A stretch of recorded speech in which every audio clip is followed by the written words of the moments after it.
পাঠ শুরু করার আগে বলে দিই যে যারা কনিষ্ঠ স্তরের ভক্ত তারা শুধু শুনবেন, কারণ সারাক্ষণ বইটা থাকবে তো তাদের জন্য বোরিং লাগতে পারে।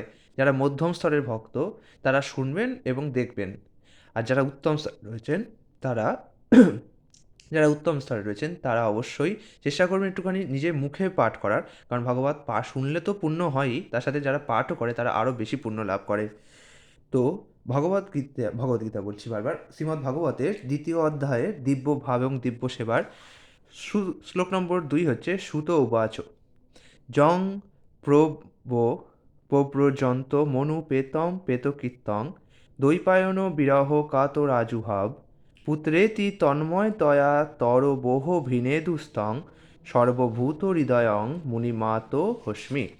চলুনের অনুবাদটা দেখে নিই।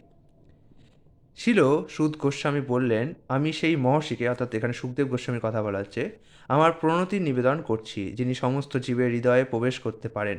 তিনি যখন সন্ন্যাস অবলম্বন করার জন্য উপনয়ন অনুষ্ঠান হওয়ার আগেই গৃহত্যাগ করে চলে যাচ্ছিলেন, তখন তার পিতৃদেব ছিল ব্যাসদেব তার বিরহ কাতর হয়ে তাকে হে পুত্র বলে আহ্বান করেছিলেন। তখন তার ভাবনায় তন্ময় বৃক্ষরাজিও বিরহ কাতর পিতার ব্যথায় ব্যথিত হয়ে প্রত্যুত্তর করেছিল। দেখি প্রভুপাদ কী তাৎপর্য দিয়েছে। বর্ণাশ্রম ধর্মের অনুগামীদের বহু বিধি বিধান পালন করতে হয়। তার একটা বিধি হচ্ছে বৈদিক শাস্ত্র অধ্যয়নের অভিলাষী শিক্ষার্থীকে অবশ্যই সদ্গুরুর শরণাপন্ন হতে হবে এবং তার কাছে দীক্ষার জন্য প্রার্থনা করতে হবে। পবিত্র যজ্ঞোপবীত, মানে আপনারা যাকে পৈতে বলেন, পবিত্র যজ্ঞোপবীত হচ্ছে আচার্যের কাছে বেদ পাঠের উপযুক্ত যোগ্যতা লাভের স্বীকৃতি। অর্থাৎ যখন কোনো ব্যক্তি বেদ পাঠের উপযুক্ত স্বীকৃতি লাভ করে তখন তাকে যজ্ঞোপবীত বা পৈতে দেওয়া হয়, যেটাকে আপনারা উপনয়ন বলেন এবং যেটাকে দ্বিজত্ব প্রাপ্তি বলে। আজকে কলিযুগে তো উপনয়ন একদম সাধারণ হয়ে গিয়েছে, বেদ পাঠের স্বীকৃতি না পেয়েই উপনয়ন হয়ে যাচ্ছে। যাই হোক, সুখদেব গোস্বামীকে এই ধরনের পাবিত্রীকরণ অনুষ্ঠান করতে হয়নি, কেননা তিনি তার জন্মের সময় থেকেই মুক্ত পুরুষ ছিলেন। সাধারণত মানুষের জন্ম হয় অজ্ঞানের অন্ধকারে, এদিকটা একটু মন দিয়ে শুনুন। সাধারণত মানুষের জন্ম হয় অজ্ঞানের অন্ধকারে এবং পাবিত্রীকরণ অনুষ্ঠানের মাধ্যমে তার দ্বিতীয় জন্ম বা দ্বিজত্ব প্রাপ্তি হয়। কথা মানে হচ্ছে দুই, আর দ্বিজত্ব কথা মানে হচ্ছে দ্বিতীয় জন্ম। যখন কেউ যখন নতুন আলোক দর্শন করেন এবং পারমার্থিক উন্নতি লাভের পন্থা অনুসন্ধান করেন, তখন তিনি বৈদিক জ্ঞান আহরণ করার জন্য সদ্গুরুর শরণাগত হন। এখানে পরিষ্কারভাবে প্রভুপাদ বলে দিচ্ছে যে গুরু কেন খোঁজা উচিত। আজকের দিনে কলিযুগে ফ্যাশন হয়ে দাঁড়িয়েছে যে কোনো মানুষকে গুরু বানানোর জন্য আমরা চলে যাচ্ছি। না, যখন আমাকে বৈদিক জ্ঞান অনুসন্ধান করতে হবে তখন আমাকে সদ্গুরু, এখানে গুরু না সদ্গুরু, অর্থাৎ যে আমাকে ভগবানের কাছে নিয়ে যাবে তার শরণাগত হতে হবে। সদ্গুরু কেবল ঐকান্তিক তত্ত্বানুসন্ধানীকেই তার শিষ্যরূপে গ্রহণ করেন এবং তাকে উপনয়নের মাধ্যমে যজ্ঞোপবীত দান করেন। অর্থাৎ গুরু কখনোই এই কারণে যজ্ঞোপবীত দান করবে না যে আমাকে সে কিছু টাকা দিচ্ছে, না। সে যখন দেখবে গুরু যে বেদ পাঠের উপযুক্ত হয়ে গেছে এবং এ আমার সেবা করেছে, তখন গুরু খুশি হয়ে তাকে যজ্ঞোপবীত দান করবে। এইভাবে মানুষের দ্বিতীয় জন্ম বা দ্বিজত্ব লাভ হয়। দ্বিজত্ব লাভের পর বেদ পাঠের যোগ্যতা অর্জন করা যায় এবং যথাযথভাবে বৈদিক জ্ঞান লাভ হলে বিপ্র হওয়া যায়। বিপ্র অথবা উপযুক্ত বিপ্র অথবা উপযুক্ত ব্রাহ্মণ এইভাবে পরম তত্ত্বজ্ঞান লাভ করে পারমার্থিক জীবনে উন্নতি সাধন করে এবং তারপর তিনি বৈষ্ণব স্তরে অধিষ্ঠিত হন। বৈষ্ণব স্তর হচ্ছে ব্রাহ্মণত্বের স্নাতকোত্তর। আমাদের সমাজে আমার তিনটে গুণ দেখা যায়, সত্য, রজ আর তম। প্রথমে আপনাদের তমগুণে থাকে, অর্থাৎ অজ্ঞান আর অন্ধকার থাকে। তমগুণের লক্ষণ হচ্ছে নিদ্রা এবং কলহপ্রিয়তা।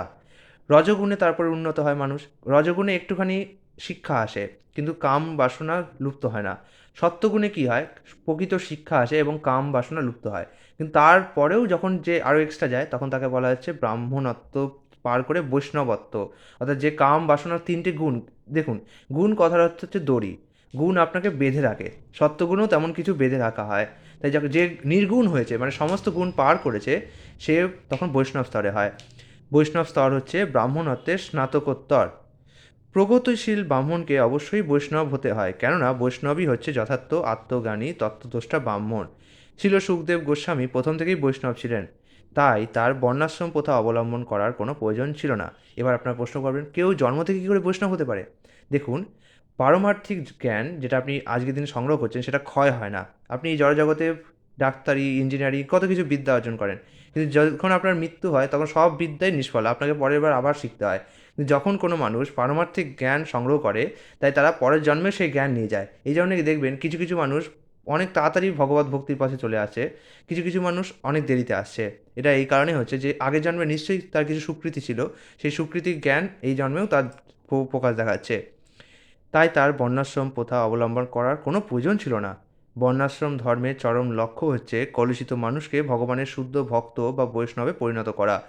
তাই কেউ যখন উত্তম অধিকারী বৈষ্ণবের কৃপায় বৈষ্ণবত্ব লাভ করেন, তখন তার কোথায় গেল তখন তার যে কুলেই জন্ম হোক না কেন, তাকে ব্রাহ্মণ বলে গণ্য করা হয়। সেই ভাবধারা গ্রহণ করেই শ্রীচৈতন্য মহাপ্রভু যবন কুলজাত, যবন হচ্ছে সব মানে যারা শূদ্রদের থেকেও নীচ, অনেক মানুষ আছে যারা শূদ্রদের থেকেও নীচ, যেমন হচ্ছে কিরাত আছে, হুন আছে, আন্ধ্র পুলিন্দ। তো যবন হচ্ছে যারা মাংস আহার করে, তো এদেরকে যবন বলা হয়। তো যবন কুলজাত ছিল হরিদাস ঠাকুরকে নামাচার্যের পদে অভিষিক্ত করেছেন। যবন কুলজাত মানে যে তিনি যবন ছিলেন তা না। যেমন ম্যাথরের ঘরে জন্মানো সন্তান যদি আইনজীবী হতে চায়, তাহলে ম্যাথর ঘরে জন্মালেই যে সে তাকে ম্যাথর বলা হবে তা না। তেমনই যবন কুলজাত হলেই যে হরিদাস ঠাকুর যবন ছিলেন তা বলা হয়নি, যবন কুলজাত। যেমন অসুর কুলজাত প্রহ্লাদ, কিন্তু প্রহ্লাদ কিন্তু অসুর ছিলেন না। ছিল সুখদেব গোস্বামী, কৃষ্ণ কিন্তু অসুরকুলে জন্মগ্রহণ করেছিলেন, এটা আপনারা ভুলে যান। ছিল সুখদেব গোস্বামী, কিন্তু কৃষ্ণের জন্ম প্রকৃত জন্ম নয়, কৃষ্ণর জন্ম দিব্য জন্ম। ছিল সুখদেব গোস্বামী বৈষ্ণব রূপেই জন্মগ্রহণ করেছিলেন এবং সেই সূত্রে ব্রাহ্মণোচিত সমস্ত গুণাবলী স্বাভাবিকভাবেই তার মধ্যে বিরাজমান ছিল। তাই আনুষ্ঠানিকভাবে কিছু করার প্রয়োজন তার ছিল না। বৈষ্ণবের কৃপায় কিরাত, হুন, আন্ধ, পুলিন্দ, পুলকোষ, আভির, শুম্ভ, যবন, খস ইত্যাদি নিচ কুলোদ্ভূত মানুষেরাও সর্বোচ্চ পারমাত্মিক স্তরে উন্নীত হতে পারে। ছিল সুখদেব গোস্বামী ছিলেন ছিল সুত গোস্বামীর গুরুদেব। তাই নৈমিষারণ্যের ঋষিদের প্রশ্নের উত্তর দিতে শুরু করার আগে তিনি ছিল সুখদেব গোস্বামীকে তার সশ্রদ্ধ প্রণতি নিবেদন করেছেন। এটি হচ্ছে 2 নম্বর শ্লোকের প্রপার ব্যাখ্যা, বা যেটা প্রভুপাদ দিয়েছেন আমাদের। আগামীকাল এর 3 নম্বর শ্লোকটি আপনাদের শোনাবো।